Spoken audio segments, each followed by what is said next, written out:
Hi everyone, welcome back to the Jha junction once again. So अगर आप मेरे channel पे नए हैं तो प्लीज़ मेरे चैनल को सब्सक्राइब कर लीजिए सो दैट जो भी मेरे अपकमिंग वीडियोस के नोटिफिकेशन है वो आपको मिल जाए। सो प्रीवियस लेसन में हमने कहाँ तक कवर अप कर लिया था? एचआरएम का जो ये अपना न्यू कोर्स है इसमें हमने प्रीवियस लेसन में ये अपना सक्सेशन प्लानिंग तक कंप्लीट कर लिया था। Limitation of the performance appraisal जो भी हमने देखा था, हॉलो इफेक्ट, हॉर्न इफेक्ट, अपना central tendency and spill over effect, जो वॉट एवर वॉज दैट, सो वो हमने डिस्कस किया था, राइट। एंड सक्सेशन प्लानिंग के बारे में हमने पढ़ा था कि जो भी की ऑर्गेनाइजेशनल पोजीशन है उसको कौन ऑक्यूपाई करेगा, जो भी उसके जूनियर है, तो उनको उस रोल्स एंड रिस्पॉन्सिबिलिटी के लिए क्या करना, वेल इन्हांस्ड करके प्रिपेयर करना पहले से ही, that is called as what succession planning.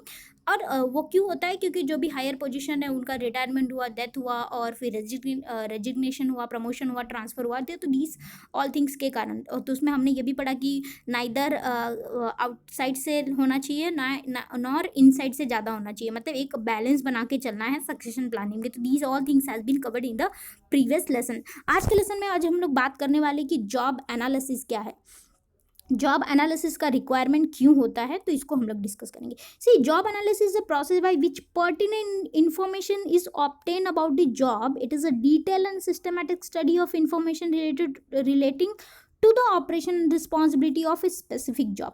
कहने का मतलब कि किसी भी स्पेसिफिक जॉब के बारे में इंफॉर्मेशन लेना, उसका एनालिसिस करना, that is called as job analysis. Name ही बता रहा है कि उसका ऑपरेशन क्या है, उसमें कौन कौन सी रिस्पॉन्सिबिलिटी का रिक्वायरमेंट है, तो ये होता है जॉब एनालिसिस, हमने देखा।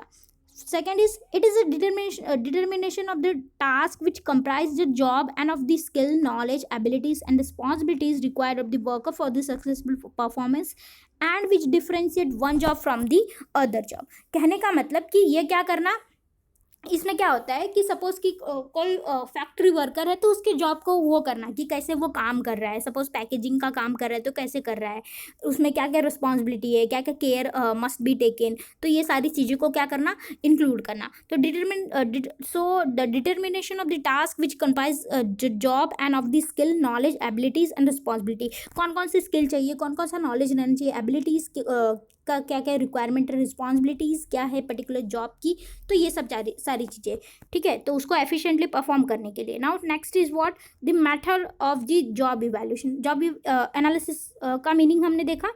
जॉब एनालिसिस का मीनिंग ये देखा कि किसी भी जॉब के ऑपरेशन रिस्पॉन्सिबिलिटी को क्या करना, देखना कि ये कैसे किया जाता है। नाउ मेथड है कि कौन कौन से मेथड के थ्रू जॉब एनालिसिस किया जाता है। First is what, personal observation. Second is sending out of questionnaires and third is maintenance of long record and fourth is what, personal interview. See, personal observation में क्या होता है कि कोई भी material and equipment use the working condition and probable result. कहने का मतलब कि खुद ही जाके जो जॉब एनालिस्ट रहेगा ना, वो क्या करेगा, खुद ही जाके देखेगा कि हाँ ये वर्क पैकेजिंग का काम कर रहा है तो इसमें कौन से मटेरियल यूज़ हो रहे, कौन कौन से इक्विपमेंट का यूज़ हो रहा है, फिर वर्किंग कंडीशन क्या है इस जॉब को परफॉर्म करने के लिए, और इसमें क्या क्या खतरे हैं, तो ये सारी चीज़ें ना। Second is sending out of question, मतलब क्वेश्चन खुद ही वो दे देना एम्प्लॉई को कि इसमें फिलअप करो कि आप सपोज कि बहुत सारे क्वेश्चन रहेंगे कि इसमें क्या क्या आपको दिक्कतें आ रही है, इसमें कौन कौन से मटेरियल का यूज़ होता है, इसको हाउ एफिशिएंटली कैसे परफॉर्म करना होता है, तो ये उससे ले लेना सो डैट कि बाद में जो एरर हो ना वो ऑक्यूपाई नहीं हो, उससे डायरेक्टली क्या किया जा सके, वेरीफाई किया जा सके, किससे, जॉब जो भी जॉब वो परफॉर्म कर रहा है। तो यही है, the idea is issuing question is to elicit the necessary information from the job holder so that any error may first be discussed with the employee and after due correction may be submitted to the job analyst. मतलब जो employ perform कर रहे हैं उसको obvious सी बात है, rather than कि job analysis से पहले जो एम्प्लॉय से परफॉर्म कर रहे हैं उससे ज़्यादा नॉलेज है, तो उससे पहले जॉब का पूरा स्ट्रक्चर ले लेना, उसके बाद वो क्या करना, जॉब जो एनालिसिस करेगा उसको थमा देना। इतना समझा। Third is maintenance of long record. तो लॉन्ग रिकॉर्ड में यही होता है कि डेली मेंटेन करना record of duties and performance making the time eight which each task is started and finished. तो इसका एक लॉन्ग रिकॉर्ड रखना कि कब ये काम, सपोज कि कंस्ट्रक्शन का काम है तो ये कब स्टार्ट हुआ था, फिर इसमें क्या क्या बीच में डिस्क्रिपेंसीज ऑक्यूपाई हुई, बैरियर्स क्रिएट हुए, फिर उसमें कब ये ख़त्म होगा। तो ये सारे रिकॉर्ड एक वेल डिफाइंड रिकॉर्ड रखना, सो दैट कि ये पता चले कि हाँ भाई एक बिल्डिंग बनानी है तो इसमें कितने टाइम कंज्यूमिंग है, कितना इसमें एफर्ट्स लगेगा, कितने वर्कर्स ऑक्यूपाई होंगे। तो ये लॉन्ग रिकॉर्ड मेंटेन किया जाता है। Now fourth is what personal interview may be held by the analyst with the employee and answer to the relevant question may be recorded but the method is time consuming and costly. मतलब इसमें क्या होगा कि जो job analyst होगा ना, जो job का एनालिसिस कर रहा है, वो क्या करेगा, एम्प्लॉय को डायरेक्टली उससे ही जाके पूछ लेगा खुद से। तो ये हो गया पर्सनल इंटरव्यू, बट ये क्या है, टाइम कंज्यूमिंग है, बहुत ही टाइम लगेगा। Now the purpose of the job analysis. Job analysis का पर्पस क्यों है, क्यों जॉब एनालिसिस किया जाता है कि किसी भी ऑर्गेनाइजेशन, इसकी ज़रूरत क्या है करने की भाई। तो इसकी ज़रूरत ये है कि organisation and manpower planning, कि मैन पावर का प्लानिंग और ऑर्गेनाइजेशन का प्लानिंग करने के लिए कि भाई ये एक जॉब है तो इसको पूरा करना है। सपोज मैंने कंस्ट्रक्शन का एग्जांपल दिया कि एक बिल्डिंग बनाने को पूरा कितने टाइम लगेंगे, तो उसके अकॉर्डिंग ही हमें लेबरर्स को क्या करना पड़ेगा, हायर करना पड़ेगा, इंजीनियर्स रहेंगे जो भी। तो ये हो गया। नहीं, रिक्रूटमेंट एंड सिलेक्शन, उसके अकॉर्डिंग हमें क्या करना पड़ेगा, रिक्रूटमेंट करना पड़ेगा एंड सिलेक्शन करना पड़ेगा। और स्पेसिफिक रिक्वायरमेंट क्या है कि जो लेबरर का काम है वो लेबरर करेगा, जो इंजीनियर का काम है वो इंजीनियर करेगा, सबका काम एक नहीं होगा। तो इसके लिए एबिलिटीज़ भी डिफरेंट होंगी, तो रिक्रूटमेंट एंड सिलेक्शन भी उसके अकॉर्डिंग होगा। Third is wage and salary, तो वेजेस एंड सैलरी भी उसके अकॉर्डिंग ही दिया जाएगा। फिर fourth is health and safety measure, कितने कौन कौन से हेल्थ एंड सेफ्टी मेजर्स लेने पड़ेंगे, पहले हम लोग जॉब पे जाके देखेंगे तभी तो हमें पता चलेगा, साइट पे जाके देखेंगे तभी तो पता चलेगा इसमें ये प्रॉब्लम है। Now job reengineering, job analysis provide information which enables us to change job in order to permit their being manned by the personnel with specific characteristics and qualifications. See बताती हूँ मैं क्या, industrial reengineering and human री engineering.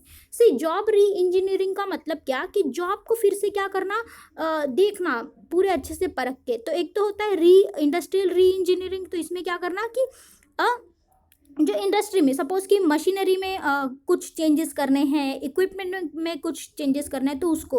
और human री engineering मतलब क्या, skill, abilities, knowledge क्या होना चाहिए तो उसको वेरीफाई करके देखना।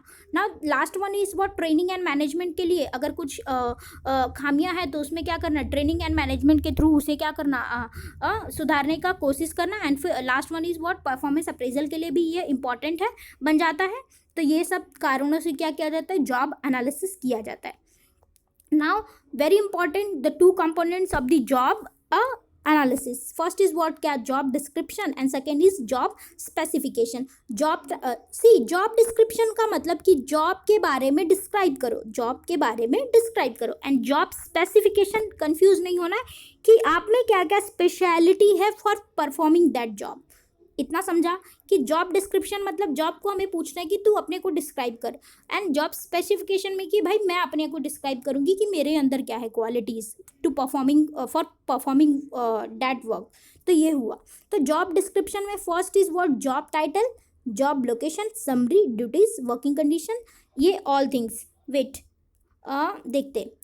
सी जॉब डिस्क्रिप्शन में अभी हमने क्या किया कि जॉब को डिस्क्राइब करना है। तो जॉब टाइटल क्या है कि ये कौन सा काम है। जॉब का टाइटल होता है ना कि हाँ चलो ये एग्जीक्यूटिव का पोजीशन है, ये सेल्स मैनेजर का पोजीशन है, ये असिस्टेंट मैनेजर का पोजीशन है, ये प्रोफेसर का पोजीशन है, तो ये डिफरेंट।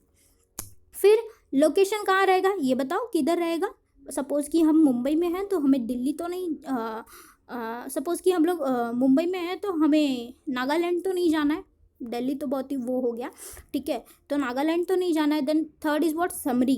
समरी मतलब जॉब के बारे में कि थोड़ी सी समरी दो, डिस्क्राइब करो कि जॉब में क्या क्या चीज़ें परफॉर्म करनी है, क्या क्या स्किल रिक्वायरमेंट रहेंगी, ड्यूटीज़ क्या रहेंगी, वर्किंग कंडीशन क्या होगा कि कब से कब तक काम करना है, ये भी डिफाइन करना है। 8 आवर्स का वर्क है कि क्या है, फिर साइट क्या रहेगा। तो these all things related to the job, the that is called as what, job description.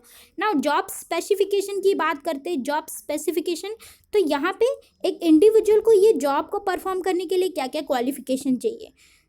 Okay जैसे मैंने बोला कि प्रोफेसर, तो क्वालिफिकेशन क्या चाहिए आपको उसको परफॉर्म करने के लिए। मिनिमम आपका रहना चाहिए कि नेट रहना चाहिए, JRF है, फिर आपके रिसर्च पेपर्स हैं, फिर आपने MPhil करी है, PhD करी है, तो उसके अकॉर्डिंग ही आपको क्या मिलेगा कि बेटर स्पेसिफिकेशन मिलते जाएगा। Now second is what, experience आपके पास कितना है टू परफॉर्म दैट जॉब, तो ये second criteria. Training and skill क्या क्या है आपके पास for performing that job. Then other physical और personal characteristic related to that particular job. सब फॉर एग्जांपल आर्मी में है तो उनका क्राइटेरिया रहता है कि इतने हाइट रहने चाहिए, इतने वेट रहने चाहिए, तो उसके अकॉर्डिंग ही वो सिलेक्शन होता है। तो that is job specification. I hope आपको ये पूरा अच्छे से समझ में आ गया रहेगा। जॉब एनालिसिस के जो दो कंपोनेंट है, वेरी इंपॉर्टेंट, हर बार इससे कई बार क्वेश्चन पूछ दिया जाता है, तो यही है।